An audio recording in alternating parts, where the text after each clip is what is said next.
बड़ा भैया बहुत खुश होता है कि मन्नत घर आ गई है। भतीजा नाराज होता है कि मुराद क्यों नहीं आया। मन्नत कहती है हम दोनों चलेंगे, मूवी देखेंगे, पिकनिक पर जाएंगे, तुम नाराज क्यों हो रहे हो। बड़ा भाई बच्चे पर गुस्सा होता है कि अपने कमरे में जाओ, क्या मुराद मुराद लगा रखी है। मन्नत अजरा को कॉल करती है और कहती है कि मैं मुराद के साथ और जिंदगी नहीं गुजार सकती। उसे सिर्फ ये याद है कि वो एक बेटा है और एक भाई है। मैंने सोच लिया है अब मैं उसके घर दोबारा नहीं जाऊंगी।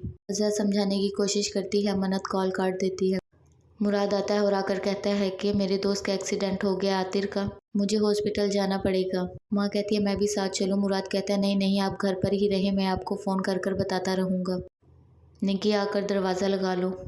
मुराद आता है मन्नत के घर। बड़ा भाई समझता है कि पता नहीं कोई चोर आ गया है। वो पिस्टल निकाल कर मारने लगता है। आके देखते हैं मुराद है ये तो। मुराद के बाजू पर चोट लग जाती है। सब कहते हैं कि तुम इस तरह चोरों की तरह क्यों आ रहे थे। मुराद कहता है कि मैं मन्नत को सरप्राइज देना चाहता था और आप लोग डिस्टर्ब ना हो इसलिए। माँ कहती है निकी फ़ोन करो ना आतिर को, आतिर आईसीयू में है, उसे कॉल करनी है। कॉल करनी है तो मुराद भाई को करें, सुकून से सो जाएं।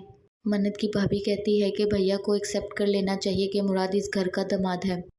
वो तो इस बात से चिढ़ना शुरू हो गए हैं। जिस पर मन्नत का छोटा भाई कहता है कि कोई बात नहीं भाई, समझ जाएंगे आहिस्ता आहिस्ता, तुम परेशान मत हो, सो जाओ। फिर माँ की कॉल आ जाती है। मुराद कहता है कि उसे काफ़ी चोटें आई हैं, मैं चक्कर लगाऊंगा घर।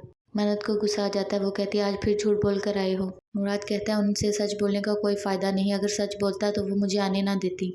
तुम तो मेरी बात समझो, मैं तुम्हारी वजह से आया हूँ। अजरा आकर कहती है आतिर तुम ऑफिस नहीं आए, तुम्हारा और मुराद का फ़ोन नंबर भी नहीं मिल रहा। आतिर बताता है वो अपने ससुराल गया और मेरा बहाना कर कर गया है।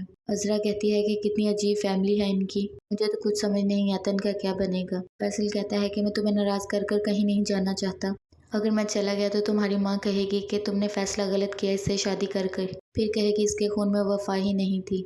चलो आओ हम बाहर खाना खाने चलते हैं, थोड़ी आउटिंग हो जाएगी और तुम्हारा मूड भी ठीक हो जाएगा। बड़ा भाई पूछता है कि मुराद कब घर जाएगा वापस। उसकी भाभी बताती है कि सुबह होते ही शायद चला जाए, शायद मन्नत भी साथ चली जाए। इस पर बड़ा भाई कहता है कि मन्नत वहाँ खुश नहीं है, वो वहाँ क्यों जाएगी। जिस पर उनकी भाभी समझाती है कि वो अपने घर की हो चुकी है, घरों में ऊंच नीच होती रहती है, आप परेशान मत हो। फैसल और उसकी बीवी देख लेते हैं मुराद को। बहन कहती है कि कितना खुश है अपनी बीवी के साथ और हमारे साथ कभी हंस के भी नहीं बोलता। फैसल कहता है कि आज मैंने उसे हंसते हुए देखा है, नहीं हमेशा परेशान ही देखा है जब भी देखा है। मुराद की बड़ी बहन कहती है मुझे नहीं लगता कि वो आतिर के पास गया है, वो कहीं और गया है। मुझे तो लगता है इसने अपनी पसंद की शादी की है, नहीं तो अजरा को इतनी जल्दी कैसे भूल जाता। माँ कहती है बस करो, कहीं उसके पीछे नहीं लगा वो तो। तुम मेरे दिल में वसवसे ना डाला करो, तुम्हारा तो यही काम है।